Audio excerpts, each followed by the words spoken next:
우리들이 살면서 이런저런 초대장들을 받는 경우가 많이 있죠. 그런데 놓고 보면 단 2장의 초대장이 아닐까 싶습니다. 그런데 만약 그 2 초대장 중 오늘 저와 여러분이 그 2 초대장을 동시에 받았다고 한번 가정을 해보겠습니다. 한 초대장은 금빛 리본으로 곱게 묶여서 결혼식 청첩장이거나 아니면 잔치에 관한 청첩장, 초대장입니다. 그 초대장은 화사하고 아름다운 꽃과 축하의 웃음소리로 뒤덮인 잔치집으로의 초대이고, 또 다른 하나는 무겁고 칙칙하고 눈물과 통곡이 얼룩진 초상집, 즉 떠난 사람을 기리는, 그리고 그분 앞에 마지막 인사를 고하는 그런 자리, 초상집으로 부르는 초대장입니다. 이때 우리는 2 곳 중 어떤 쪽을 가고 싶을까요? 저는 2 곳 다 가고 싶어요. 2 곳 다요. 예. 초상집 가요. 그런데 보통 보면 아마 본능적으로 잔치집을 더 가고 싶을 겁니다. 잔치집은 안 가요. 누가 그러더라고요. 초상집은 안 가요. 똑같은 음식인데 잔치집 음식하고 초상집 음식이 왜 그렇게 그 맛이 차이가 나지? 다른 것 같지? 이런 분들이 있습니다. 글쎄요, 뭐 음식이 뭐 별반 차이가 있겠습니까마는 기분 차이, 느껴지는 감정의 온도 차이 때문에 그러지 않을까 싶습니다. 오늘 말씀은 2 가지의 극단적인 것을 서로 대비시켜 갖고 이것과 저것을 서로 비교시켜 가지고 뚜렷한 색깔을 드러내서 보여주는 거예요. 마치 하얀 것만 있으면, 또 검은 것 하나만 있으면 잘 몰라요. 그런데 검은 것과 하얀 것이 같이 있으면 금방 하얀 것과 검은 것이 드러나죠. 그리고 빨간색도 하나만 있으면, 또 파란색도 하나만 있으면 잘 드러나지 않는데, 그게 그건가 보다 하는데, 빨간색과 파란색이 대비되고 비교되어 갖고 서로 옆에 놓이게 되면 금방 이거는 빨간 거, 이거는 파란 거다 하면서 금방 더 와 닿게 되고 잘 느끼게 되고 보여지게 되죠. 오늘 말씀이 그렇습니다. 그러면서 결정타를 날리듯이 쾅 하면서 마지막 치는 말씀이 모든 사람의 끝이 이와 같이 됩니다. 그러면서 산 자는 이것을 그의 마음에 둘지어다라고 하십니다. 그러면 왜 굳이 모든 사람은 이라고만 해도 될 텐데, 산자는 뭐예요? 살아있는 사람. 살아있는 사람은 이것을 그의 마음에 둘지어다 이랬냐 이 말이에요. 어디다가 두라고요? 초상집에 그 마음을 더 두라라고 하시는 거예요. 왜 우리는 잔치집을 더 가고 싶은데 초상집에다가 하나님은 마음을 두라라고 하시는가 이 말입니다. 여기에는 대전제가 있습니다. 방금 말씀하신 것처럼 모든 사람은 대전제 속에 있는데, 모든 사람은 죽는다라고 하는 전제가 있어요. 모든 사람은 죽는다. 자, 여기에 제 이름을 한번 넣어보겠습니다. 모든 사람은 죽는다. 조제만 목사는 사람이다. 사람이니까 죽는다는 거예요. 그러니까 모든 사람은 죽는다. 이게 전제이고 조제만 목사는 그러면 누구냐? 사람이기 때문에 조제만 목사도 고로 죽는다인 거예요. 이게 우리 인생입니다. 여기에 그러면 여러분 각자의 이름을 한번 넣어서 생각을 해보세요. 자, 모든 사람은 죽는다. 첫 번째. 거기에 여러분 각자도 나도 사람이다. 그리고 거기에 이름을 넣어보면 나도 모든 사람이 죽고 나도 사람이기 때문에 고로 누구누구도 죽는다. 이게 대전제예요. 이것을 지혜로운 사람들은 늘 기억했습니다. 그래서 산자는 이것을 살아있을 때 이 문제가 해결이 돼야 되고 알아야 되기 때문에 산자는 이것을 마음에 둬라. 이렇게 하나님은 말씀을 하고 계시는 겁니다. 죽은 후에는 소용이 없기 때문에 살아있을 때 이 모든 게 해결돼야 된다는 거예요. 이 문제가. 고대 로마에서는 전쟁에서 빛나는 승리를 거둔 장군은 그리고 그 군대는 로마 시내를 갖다가 행진하면서 수많은 사람들이 환영해주는 그런 대대적인 환영을 받았습니다. 그것은 영광이었죠. 생각해 보세요. 수많은 사람들이 만세 하면서 환영을 하고 꽃가루를 날려준다고 생각을 해보세요. 그리고 그 개선 장군의 머리에는 황금으로 장식된 월계관이 왕관처럼 씌워졌어요. 여러분 월계관 보셨죠? 올림픽이라든가 이런 데 보면 이렇게 하잖아요. 그런 월계관이 황금으로 수놓아져 갖고 씌워졌다는 거예요. 왕관처럼. 장군에게. 승리하고 돌아온 장군에게. 이것은 승리자로서 누리는 영광이었습니다. 자, 그러면 햇살을 받아서 반짝반짝거리면서 그 빛나는 그 투구, 그리고 철갑옷 위에, 갑옷들이 입잖아요, 장군들. 그 철갑옷 위로는 붉은색이나 자주 색깔로 염색되어진 그런 다음에 금실로 아주 아름답게 수놓인 토가 픽타라고 하는 화려한 외투가 걸쳐졌어요. 여러분들 유집사님 얼마 전에 그 글래디에이터인가 보셨다고 그랬죠. 거기 보면 장군들 보면 여기 망토같이 이렇게 휘날린 거 있죠. 이게 바로 그거예요.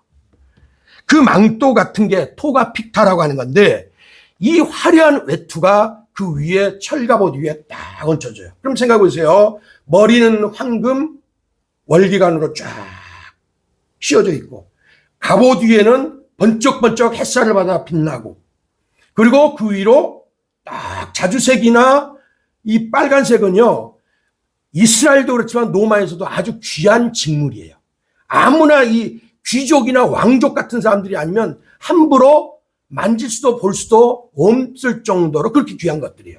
그런데 그런 것이 몸에 딱 망토로 메어져 갖고 딱 한다고 하면 생각해 보세요. 그렇게 개선 장군은 대우를 받았어요. 그래서 이 의미는 신의 축복을 받았다.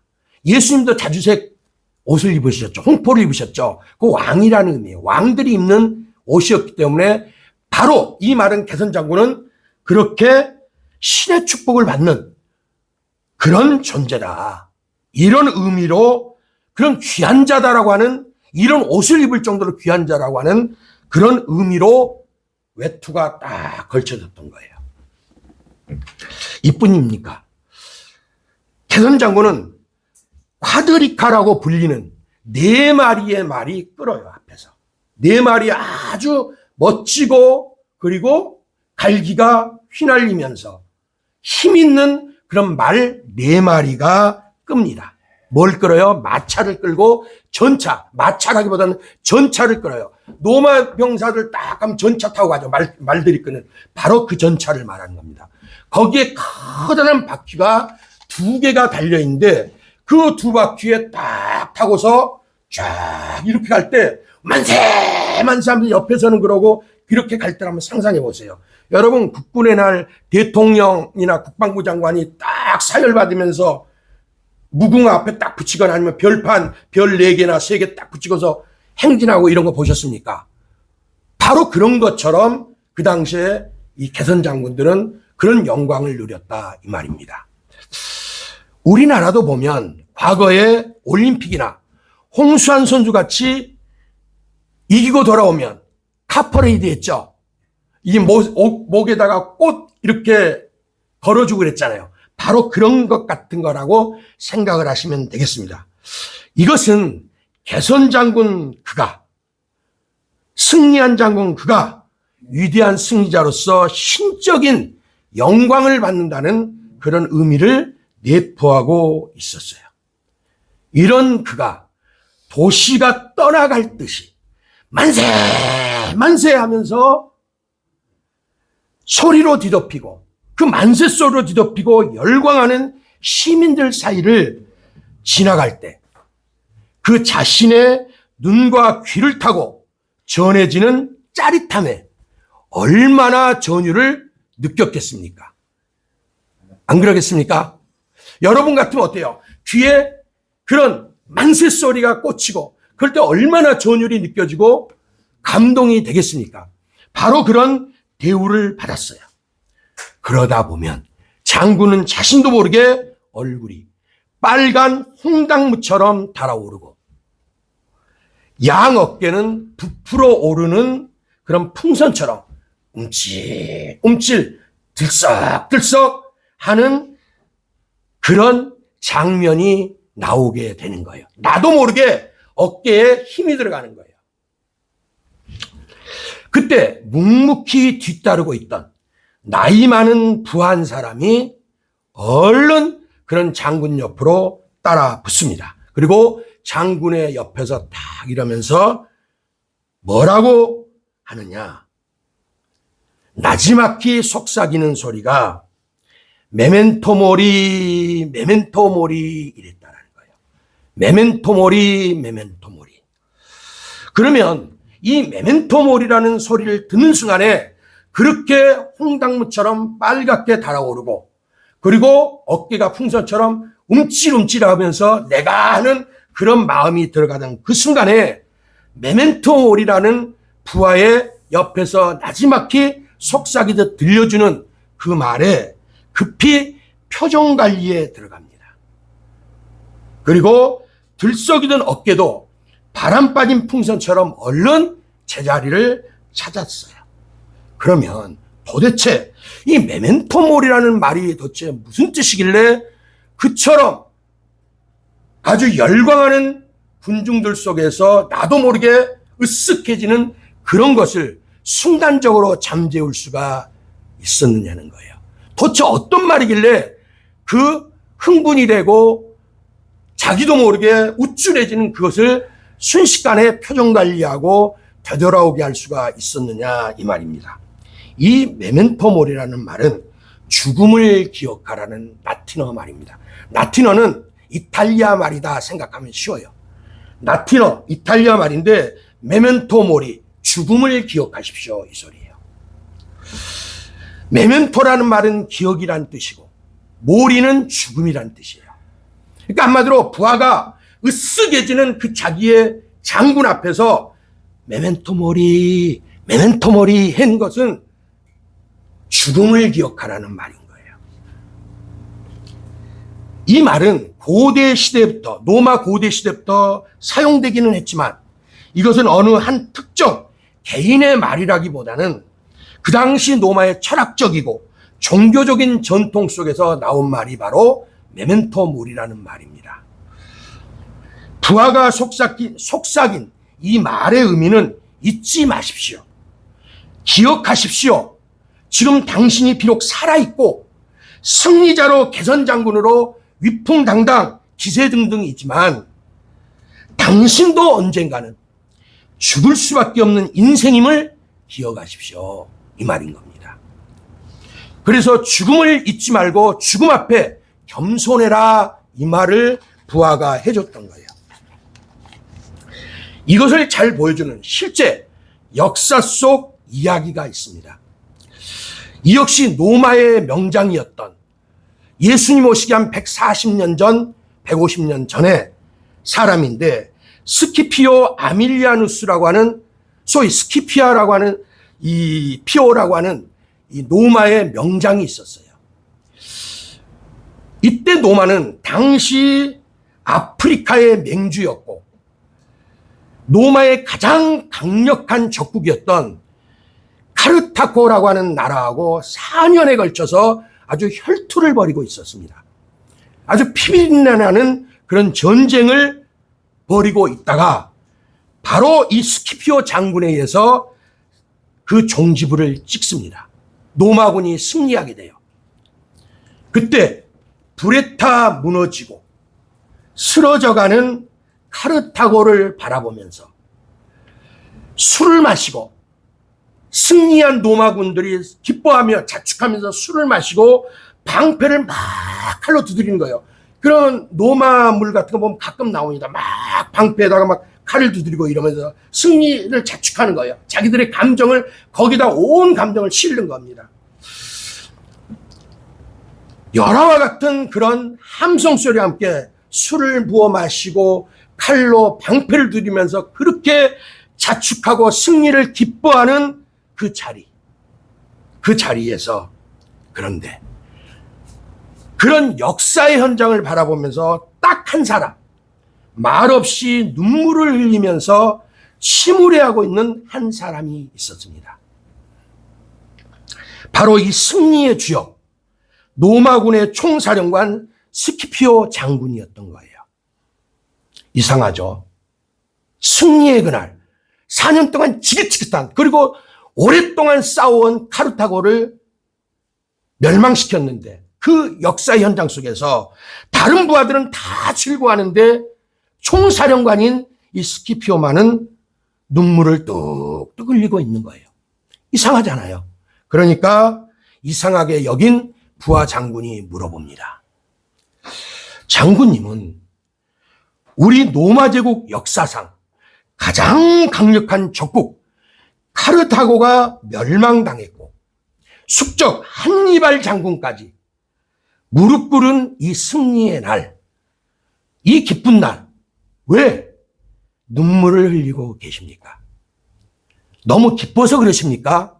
이렇게 물어봤습니다. 그때 스키피오 장군이 이런 말을 합니다. 그게 아닐세. 자네 말대로 그래 오늘은 우리가 승자이고 살아있는 우리가 기뻐할 수 있겠지. 그러나 문득 이런 생각이 든다네. 언젠가는 우리 로마도 국력이 약해지고 오늘 멸망당해 불타고 역사 속으로 사라져가는 저 카르타고처럼 사라질 수 있겠구나. 오늘 저렇게 살이 찢기고 머리와 몸이 분리되어서 핏발선 눈동자를 한껏 치켜든 채 강물같이 흐르는 저 핏물에 잠겨서 둥둥 떠다니는 저 카르타고 병사들처럼 우리의 죽음도 어쩌면 저런 죽음이 될 수도 있겠구나 하는 생각이 나도 모르게 들어서 이렇게 눈물이 났다네. 언젠가는 우리에게도 찾아올 죽음과 마지막 날을 생각하니 이렇게 눈물이 났다네. 맞습니다. 스키피오 장군, 그는 모든 문명과 인간이 유한하다는 사실을 깨달으면서 그 역사 속 초상집 같은 카르타고 멸망의 현장에서 바로 이런 말을 남겼던 거예요. 결국 그의 이 말처럼 훗날 승리하고 그렇게 기뻐하던 로마도 로마군도 멸망당하고 그런 로마군도 다 죽고 역사 속으로 흙먼지로 사라졌어요. 스키피오 장군의 탄식은 우리에게도 인생의 유한함과 필멸성을 생각하게 만듭니다. 우리나라에 단시조가 있습니다. 아주 짧은 시예요. 그렇듯이 일본에도 17자 안에, 17자 이내로 끝나는 그런 하이쿠라고 하는 시 장르가 있어요. 이 하이쿠의 대가 중 한 사람인 모리다케라고 하는 시인이 자신의 생애 마지막 다다랐을 때 인생의 허무함을 이렇게 노래합니다. 내 전 생애가 오늘 아침 진 저 나팔꽃 같구나. 내 전 생애가 돌아보니 오늘 진 저 나팔꽃과 같다라는 거예요. 그런가 하면 일본의 춘추 전국시대, 참 이놈 저놈 일어나서 서로 왕이 됐다고 날뛰던 춘추 전국시대에 그것을 다 끝내고 천하통일의 대업을 이룩한 뒤에 모든 것을 한 손에 쥐고 손에 흔들었던 우리나라로서는 아주 기억하고 싶지 않죠. 토요토미 임진왜란의 원흉 토요토미 히데요시가 자신의 모든 영광과 권세를 뒤로하고 마지막 죽음의 그 자리에서 지나간 인생사를 회고하면서 죽기 전에 절명시를 한 편 남겨요. 절명시란 말은 생애가 끝나기 전에 자신의 지나온 날들을 돌아보면서 자신의 감정과 삶을 압축해서 표현하는 그런 시라는 뜻이에요. 뭐라고 얘기를 하냐? 이슬처럼 떨어져 이슬처럼 사라져가는 내 몸이여. 오사카의 일들도 꿈속에 또 꿈이로구나. 이게 마지막 토요토미 히데요시의 죽으면서 남겼던 시 한 편. 그 인생이 그 한 편에 다 함축되어 있습니다. 세상 모든 것을 가졌지만 결국은 허망하다. 이렇게 독백하면서 자신의 인생사를 담았던 겁니다. 그 누가 그러더라고요. 마치 인생은 쓸쓸한 바람이 부는 저녁 하늘 아래 떨어지는 이슬과 같고 바람에 떨어져 뒹구는 낙엽과 같다. 이런 말들을 하더라고요. 사실 이 메멘토 모리, 죽음을 기억하라 이 말은 상당히 기분 나쁠 정도로 우리를 불편하게 만들어요. 메멘토 모리, 이 말은 곧 이꼬르 초상집이기 때문에 그래요. 낯설은 죽음을 마주하게 하고 잔상처럼 두고두고 우리 어디 갔다 오면은 머릿속에 남죠. 그 상갓집의 풍경이 내 머릿속에 고스란히 잔상처럼 남는 경우들이 있어요. 그렇게 기억하게 하는 정말 누구도 마주하기 꺼려하는 인생의 마지막 뒤안길이기 때문에 그런 겁니다. 그러나 여기에 역설이 있다라는 거예요. 숨가쁘게 살아온 인생을 되돌아봄이 있고 잠시 멈춰 하면서 스스로 그 현장에서 질문하게 되고 그리고 내가 좀 생을 다르게 살아야겠구나 하는 고침이 있게 되고 그리고 나도 언젠가는 하면서 나름대로 준비케함이 있는 것이 바로 초상집이라는 거예요.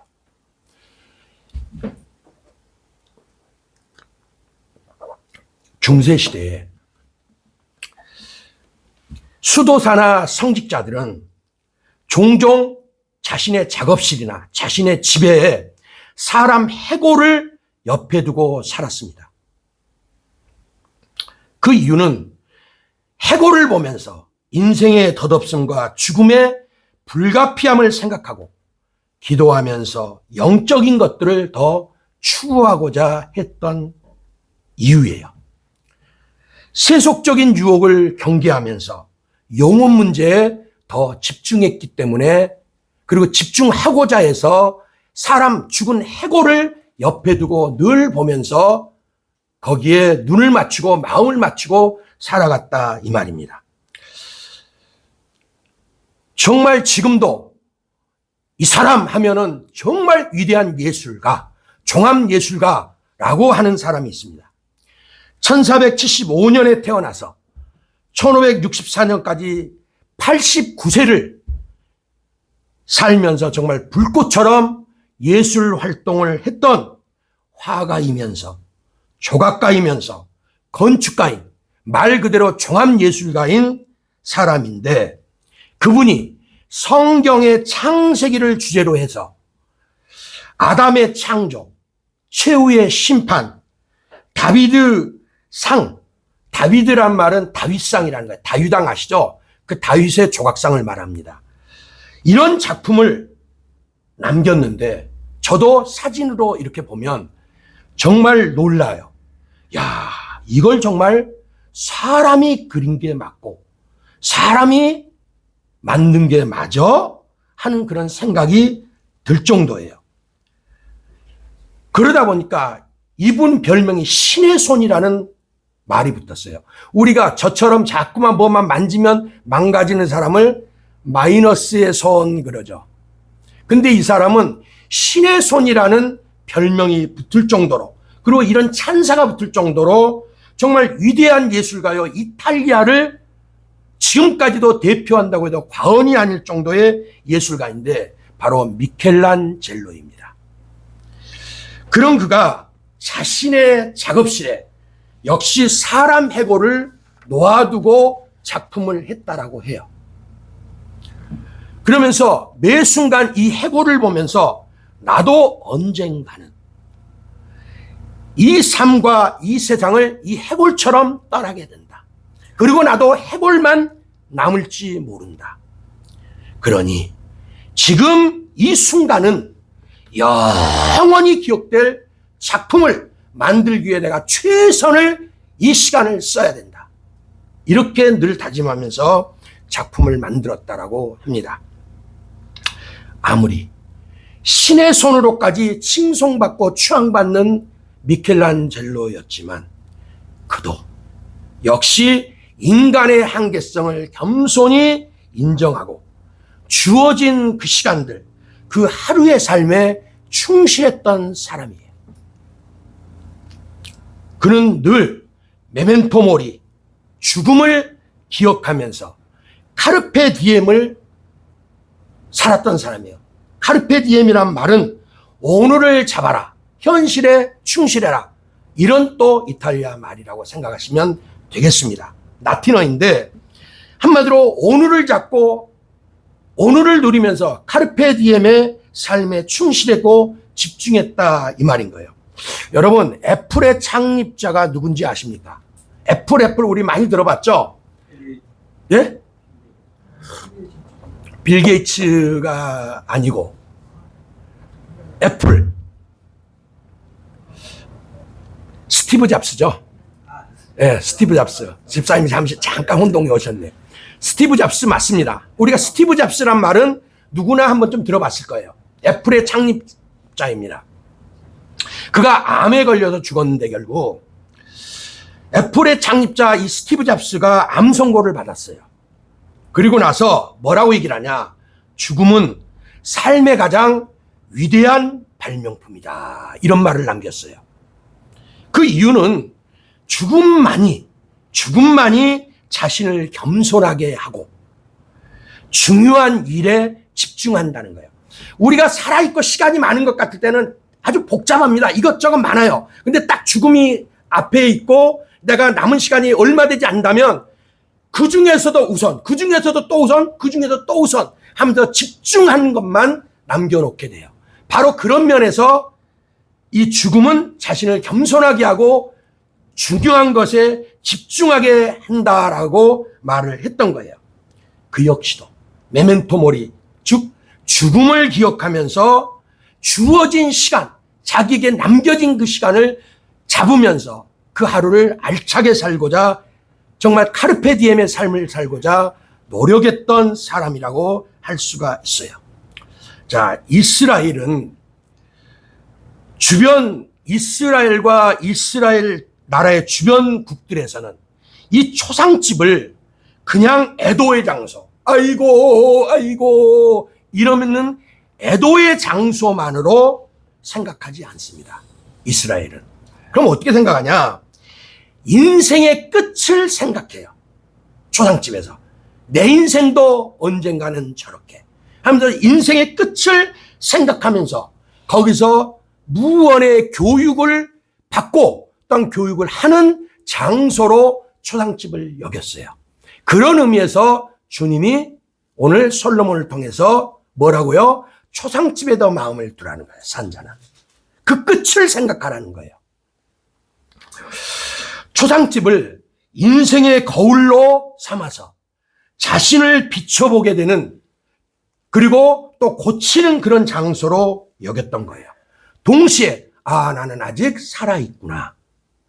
그렇잖아요. 아직 나는 살아있구나. 저 양반은, 저분은 돌아가셨지만 나는 아직 기회가 있구나.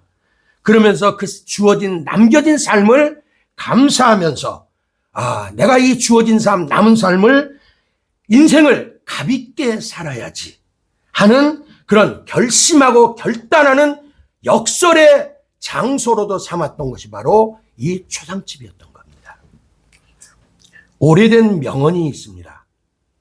요즘도 가끔 듣고 보는 그런 명언인데, 내가 헛되이 보낸 오늘은 어제 죽어간 이들이 그토록 살기를 바라던 하루이다. 이 얘기예요. 내가 오늘 뭐 특별한 것도 없고 어제나 오늘이나 뭐 별거 있어? 이렇게 헛되이 보내고 별것 아니게 보낸 그 하루가 어제 세상을 떠난, 어제 죽은 그 누군가에게는 그토록 하루만 더 했던, 그토록 바랐던 하루라는 거예요. 그런 오늘이라는 거예요. 정말 정신이 번쩍 드는 말이기도 해요. 시인, 고두현 시인이라고 우리나라 시인인데, 그분이 참 재미있게 표현한 시가 있어요. 어스름 달빛에 찾아올 각시나방 기다리며 봉오리 벙그는데 17분, 꽃잎 활짝 피우는데 3분, 날마다 허비한 20분이 달맞이꽃 제게는 한 생이었구나. 참 함축돼 있죠? 나한테 있어 20분? 집사님, 20분 얼마나 큰 의미가 있으십니까? 평소에는 의미가 없지요. 예. 그런데 이 바로 달맞이꽃에게는 그 20분이 한 생이었다라고 표현을 하는 거예요. 다시 말해서 봉오리가 이렇게 벙그는데 17분이 걸리고, 그리고 꽃잎을 활짝 피우는데 3분이라는 거예요. 그래서 20분을 일생, 이 바로 달맞이꽃의 일생에 빗대서 자신을 돌아보는 거예요. 이 시인은. 내가 헛되이 보낸 이 시간 20분이 저 달맞이꽃에게는 한 생이었구나. 이 얘기입니다. 오늘 하나님은 바로 이런 것들을 얻고 깨달을 수 있는 초상집에 가는 것이 잔치집에 가는 것보다 더 낫다는 이유가 바로 여기 있는 겁니다. 인생을 진지하고 깊게 성찰할 수 있기 때문에 그렇다라고 말씀을 하시는 거예요. 그러시면서 살아있는 사람은 여기에 마음을 더 두라라고 하시면서 역설의 진리를 말씀하고 계십니다. 자, 초상집은 어떻습니까? 초상집은 마치 깊은 어둠 속에 한 생의 끝을 비춰주는 거울과도 같습니다. 검은 옷과 눈물과 탄식으로 흐려진 그 초상집은 나하고는 상관없어. 저건 남의 슬픔이야. 이렇게 여겼던 나에게, 남의 일이라고만 정말 여겼던 나에게 문득 너는 어떠하뇨? 라고 거울처럼 내게 보여주는 것이 바로 초상집이라는 겁니다. 그 거울 앞에서 겸손히 나를 돌아볼 수밖에 없습니다. 초상집은 멈춘 시계와도 같기 때문에 누군가 한 생의 시간이 멈춘 자리예요. 그곳에서 우리의 바쁜 그 시간도 잠시 멈추고 깊이 사색하는 사람이 되는 곳이 바로 그 초상집이라는 말입니다. 자, 오늘 본문 속에는 또 초상집과 반대되는 또 하나의 개념이 있습니다. 그것은 바로 잔치집이에요. 잔치가 뭡니까? 즐김입니다. 죽음이 모든 게 멈춤이라면 잔치는 격한 생동감이 있는 움직임이에요.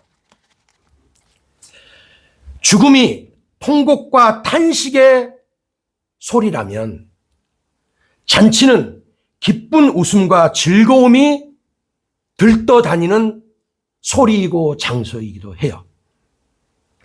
앞에 제가 초상집을 라틴어 메멘토 모리에 대비시켜서 말씀드렸습니다. 메멘토 모리의 죽음을 기억하라. 초상집은 죽음이니까 이랬고, 역시 잔치집을 라틴어 카르페 디엠에 대비시켜서 제가 다시 잔치집을 설명을 합니다.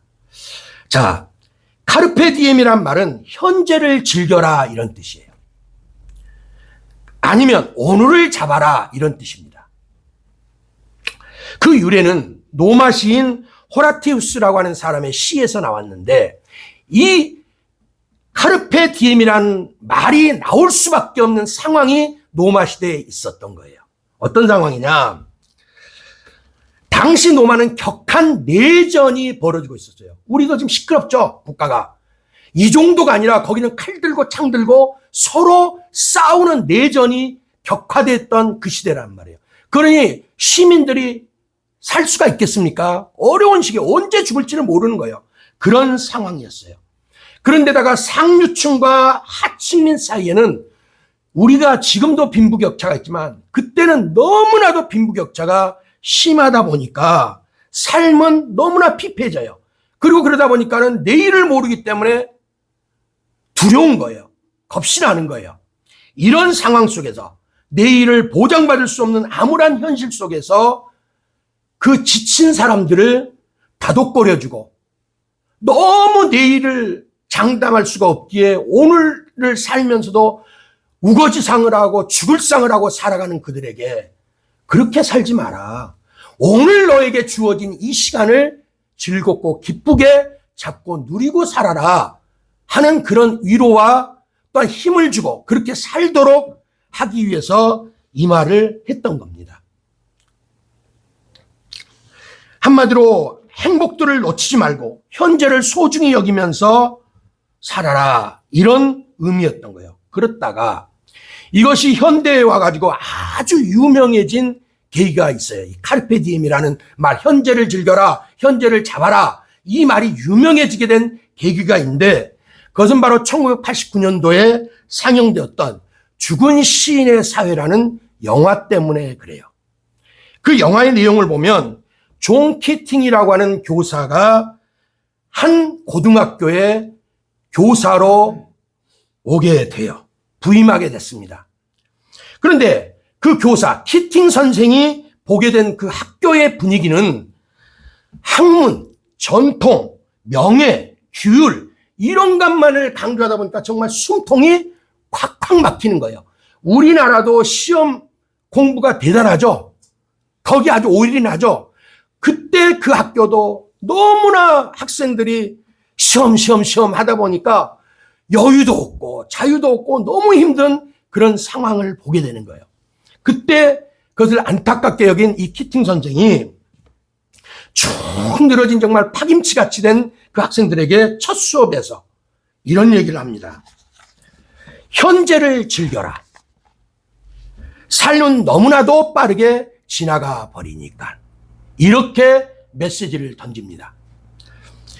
그러면서 숨막히는 전통, 그리고 너무 시험이라는 것에 매몰돼가지고 거기에만 집중하고 모든 어떤 자유로움과 흥겨움과 인생의 그런 모든 걸 갖다 마치 오직 거기에만 올인하는 사람처럼 살아가고 아무 기쁨도 낙도 누리지 못하는 그들에게 너희 너무 거기에만 매이지 말고 주어진 시간과 삶을 즐겨라.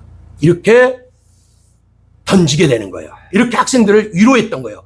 그런데 이것이 학생들에겐 크나큰 위로가 되고 격려가 돼가지고 학생들은 다시 활력을 찾고 하하호호 웃음소리가 다시 돌아오게 되고 그리고 숲속에 모여가지고 서로 시도 낭송하고 자유롭게 내 생각은 이래. 네 생각은 어때? 너 커서 뭐가 되고 싶어? 나는 이래. 하면서 자유롭게 나누고 즐기면서 진정한 어떤 자유로움 그리고 카르페 디엠의 하루를 즐기고 오늘을 즐기면서 정말 기쁘게 정말 활기 있게 살아가는 그런 내용입니다.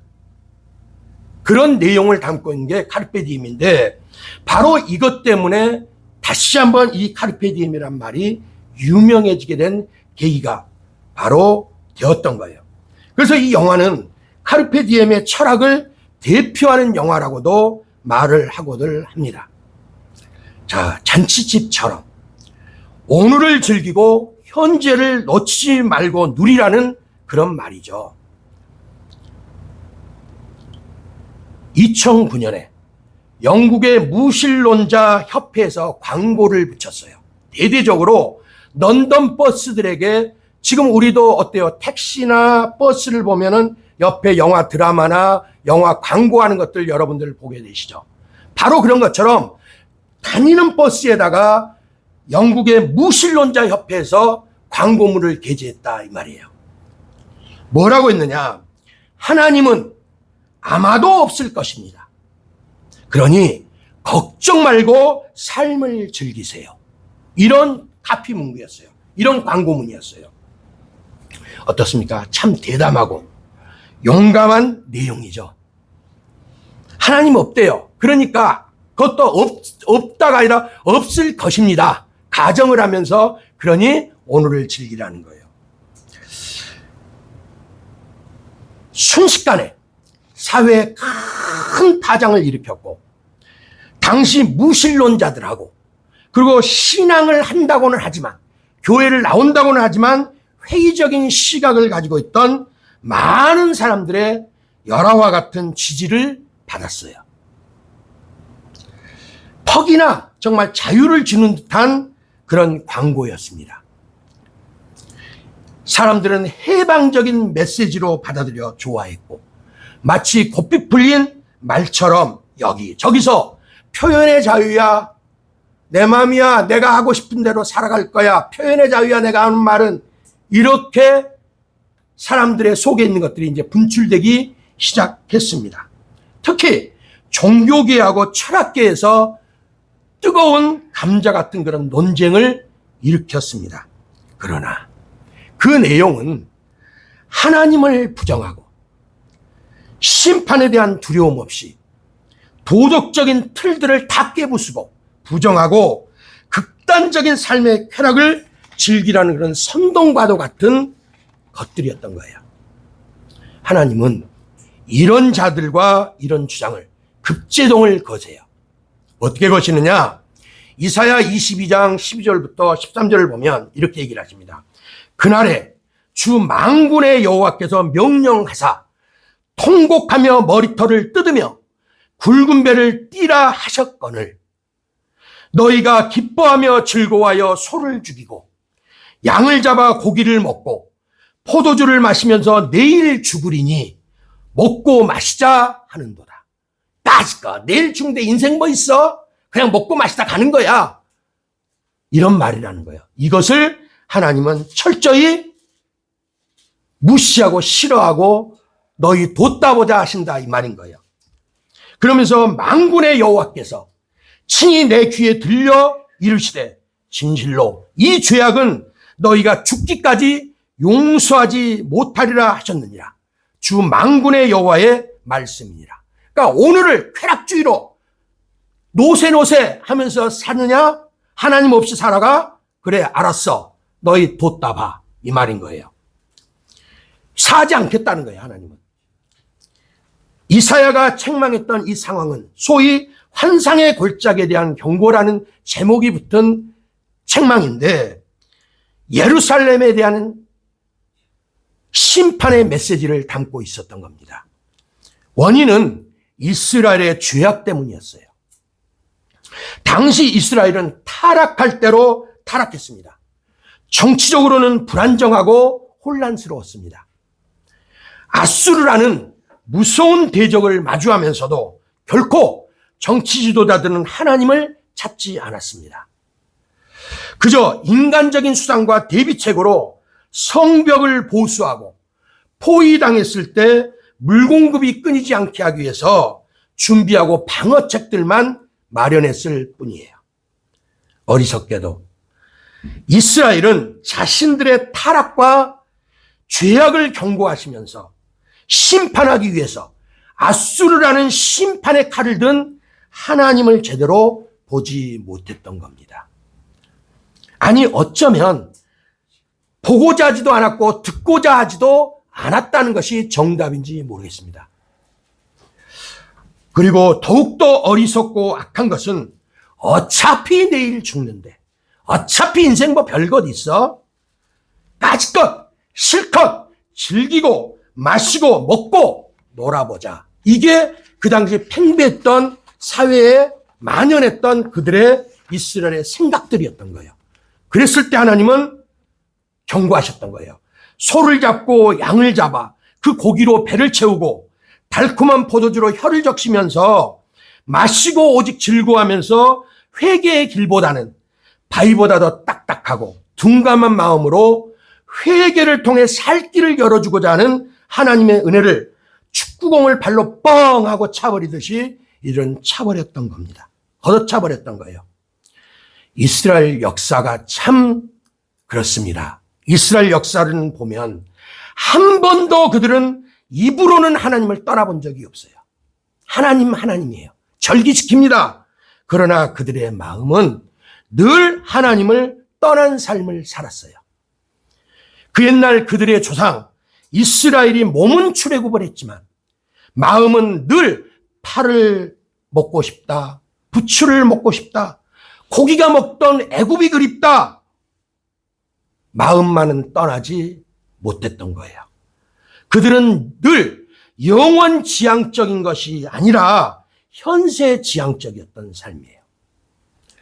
앞에서 말씀드렸던 런던 버스에 실린 광고문 하나님은 아마도 없을 것입니다. 그러니 걱정 말고 삶을 즐기세요.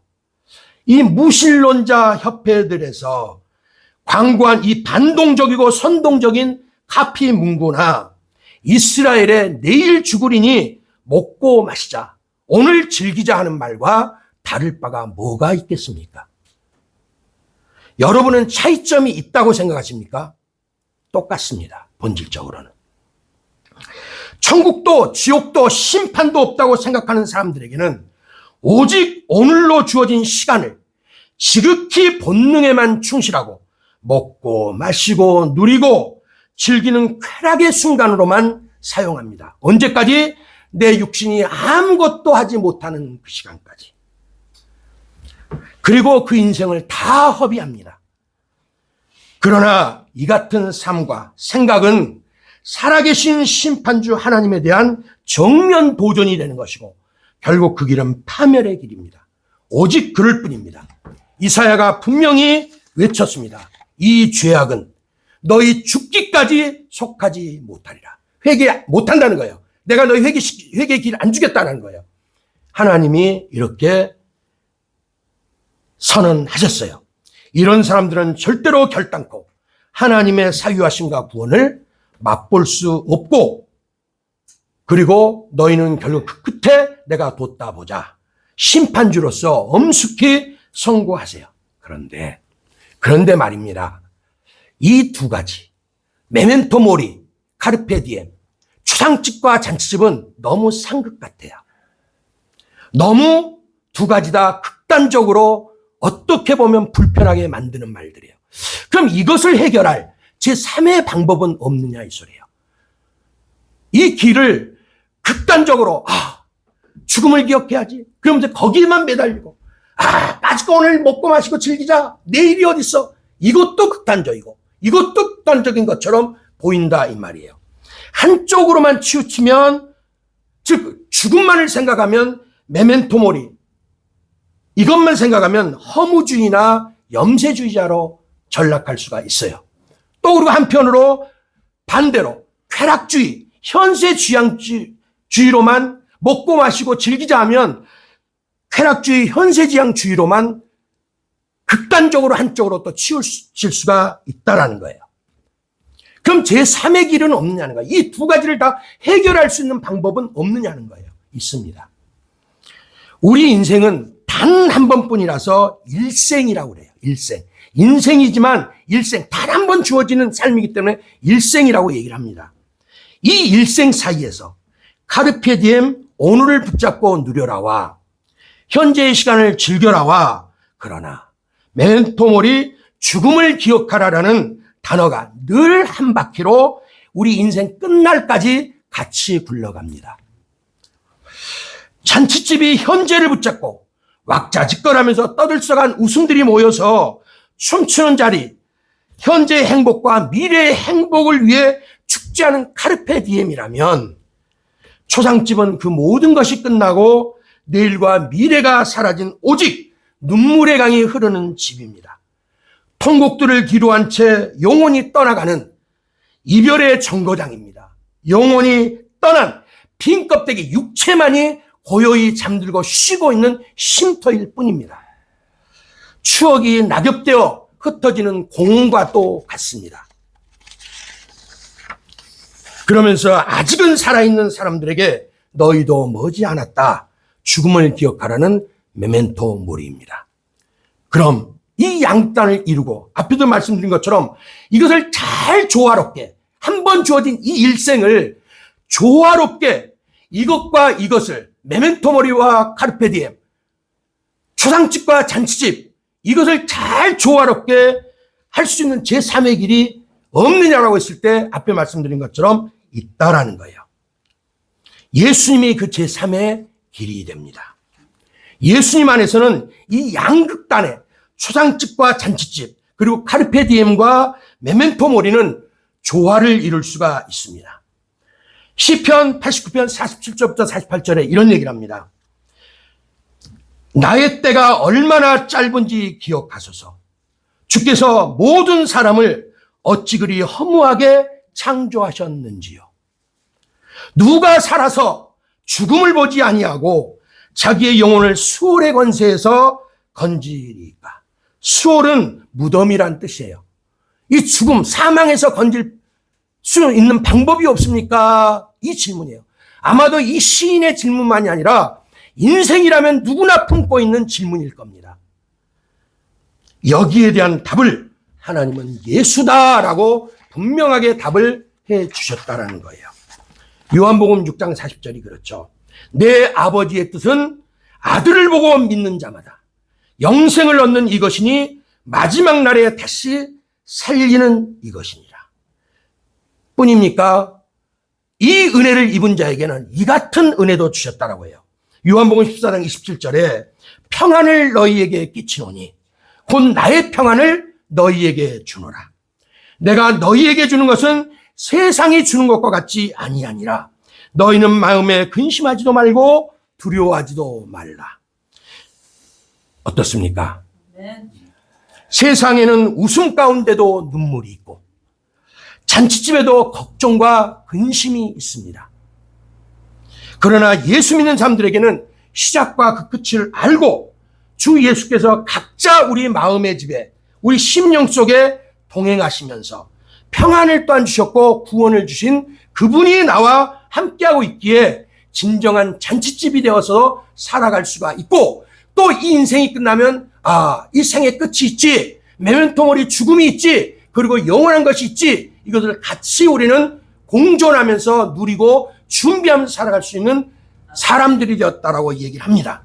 우리가 잘 부르는 찬송가 438절, 438장이죠. 내 영혼이 은총 입어. 우리가 잘 부르는 이 찬송가 중에 내 영혼이 은총 입어가 바로 그런 잔치집과 같은 찬송이라고 해도 과언이 아닙니다.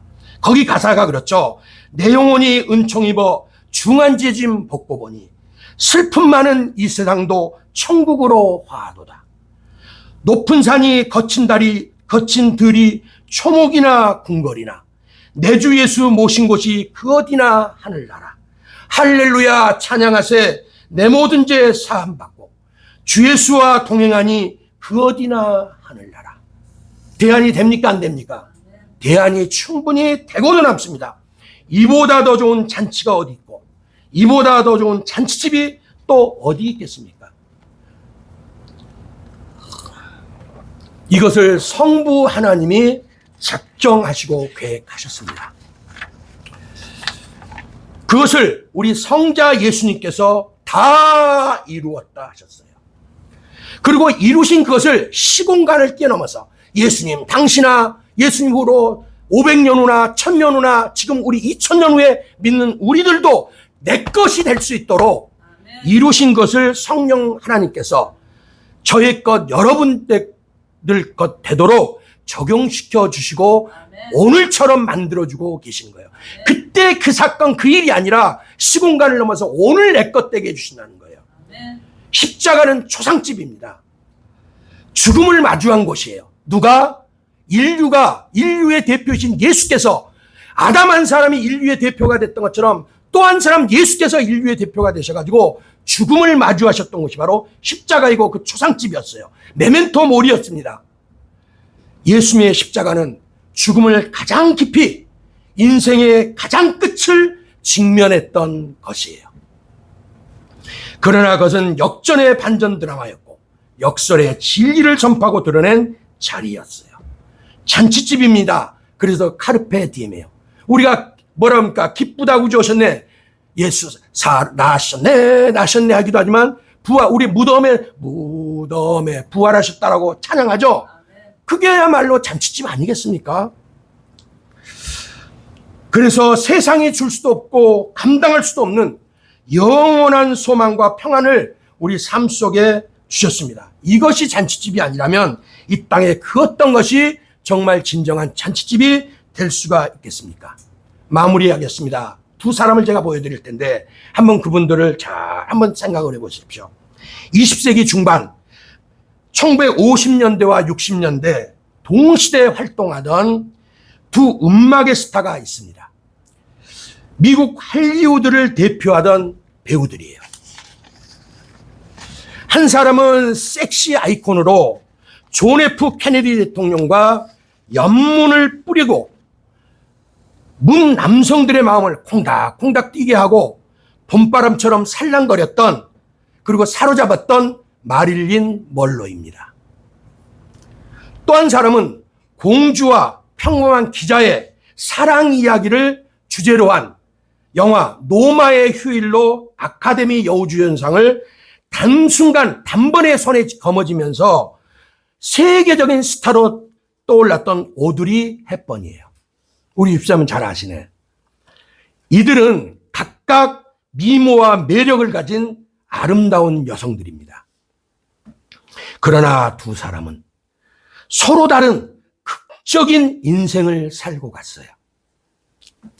그들의 남긴 말을 들어보면 더욱더 잘 알 수가 있는데 먼저 마릴린 먼로는 이런 말들을 남겼습니다.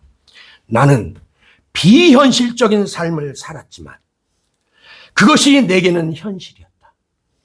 나는 사랑받기 위해 태어났지만 사랑받지 못했다. 한마디로 자신의 삶은 행복하지 못했다라고 고백하는 거예요. 내가 사는 삶은 정말 비현실적이고 미칠 것 같은 상황인데 그런데 그것이 나한테는 실제 삶이라는 거예요. 그러니 얼마나 괴롭겠습니까? 그래서였을까요? 1926년에 태어나 1962년까지 살고 간 그의 짧은 36세 일생은 여러 남자와의 만나고 헤어짐 뿐이에요. 아니 어쩌면 눈에 차지 않는 사랑과 손에 쥘 수도 없는 행복을 끝없이 찾고 헤매다간 가여운 여인인지도 모릅니다. 겉으로 보이는 화려한 성공과 행복해 보이고 하하호호 떠들썩한 잔치집 같이 보이는 그 삶, 빛나는 조명빨 아래 음악 속에 빛나는 삶. 그러나 그 삶 뒤에 숨겨진 그의 인생은 사실은 잔치집이 아니라 초상집 같은 삶이었습니다. 이런 그의 평생을 한마디로 함축한 것이 있어요. 그가 남긴 말인데, 나는 파장한 해수욕장 같다. 내 인생은 파장한 해수욕장 같다는 거예요. 낮에는 수많은 사람들로 북적이는 해수욕장. 그러나 노을이 깃들고 사람들이 하나둘 다 떠난 해수욕장. 그 해수욕장에 쓸쓸한 밖에는 더 뭐가 남아있겠습니까? 멀로의 삶이 그랬다라는 거예요. 내 인생은 나는 파장한 해수욕장 같은 삶이었다. 바로 그런 삶이 그녀 마릴린 먼로의 36세 젊디 젊은 나이로 요절한 인생사였던 겁니다. 이와는 정반대로 오드리 헵번은 영화계에서의 화려한 성공 이후 1988년부터 유니세프 친선대사로 활동하면서 아프리카, 아시아, 중남미 등지의 어린아이들을 돕는 일에 적극적으로 헌신했습니다. 특히 에티오피아, 수단, 소말리아 이런 아프리카 국가들을 찾아가서 기아와 질병으로 고통받는 어린아이들을 적극 지원했던 사람이에요. 헵번의 이런 활동과 헌신은 많은 사람들의 마음을 감동시켰습니다. 그리고 지금까지도 인도주의의 상징으로 잊혀지지 않고 지금도 기억되지고 있습니다. 헵번은 평소 그랬다라고 합니다. 아름다움은 얼굴에 있는 것이 아니라 마음속에 있다. 이렇게 이 말을 강조하면서 절망의 늪에서 2차 세계대전을 겪었거든요. 영국에서 태어났고 2차 세계대전을 겪었어요. 그래서 너무 힘들었던 삶을 헵번도 살았어요. 그렇기 때문에 절망의 늪에서 나를 구해준 것은 하나님의 사랑과 많은 사람들의 관심이었습니다. 이제 내가 그들을 사랑할 차례입니다. 이것은 피부색도 다르고 민족도 다른 열악한 아프리카까지 찾아가 헌신하고 봉사할 수 있는 원동력이 되어 주었어요. 정말 헵번 그녀의 말대로 얼굴만 예쁜 것이 아니라 마음까지도 어여쁜 여인이었습니다.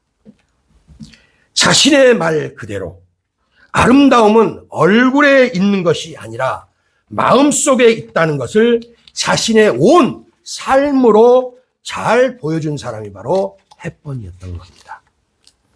헵번은 1929년에 마릴린 먼로보다 3년 후에 태어났어요. 태어나서 어린 시절 개혁주의 신앙, 칼빈주의 신앙으로 유명한 나라가 있는데, 나라는 작지만 네덜란드 그러면 화랑 개혁주의는 꼽아주는 나라예요. 바로 거기에서 성장했어요. 화랑 개혁주의의 전통 안에서. 거기는 칼빈주의자들입니다. 그런데 거기서 자라면서 자연스럽게 신앙을 접한 거예요. 그리고 짧다면 짧고 그 정도면 하는 다소 아쉬운 나이에 세상을 떠났지만 사는 동안에 가족과 이웃, 친구들에게 사랑한다, 감사해요 하는 표현을 자주자주 해줬다라고 합니다.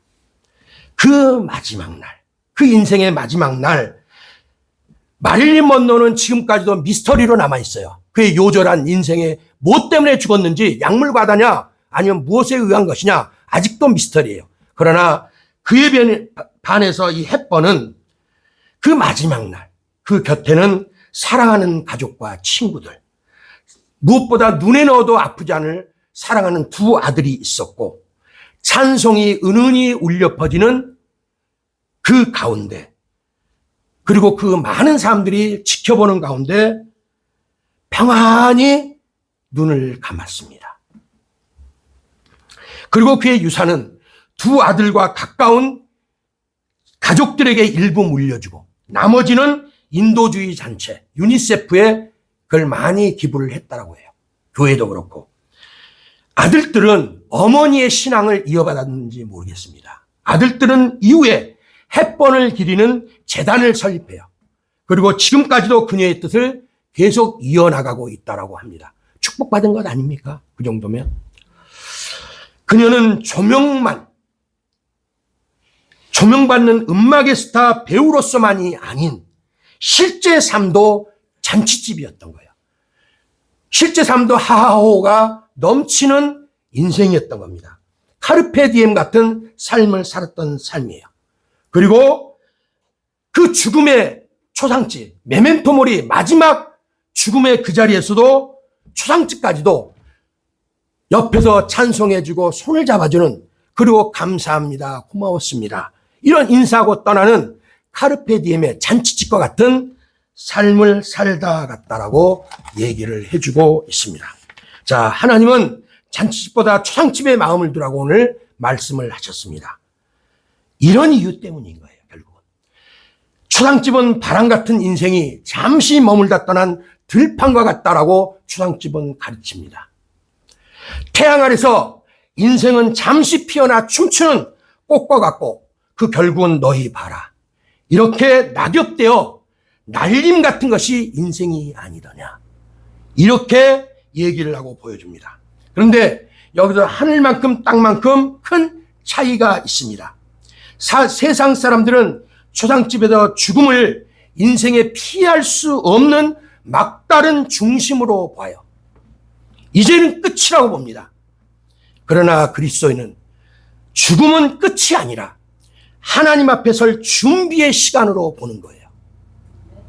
사람은 태어남과 동시에 죽음이 시작되는 존재예요. 의왕하고 생명이 태어나면서 죽음의 시간도 째깍째깍 돌아가는 것이 바로 인생이라는 겁니다.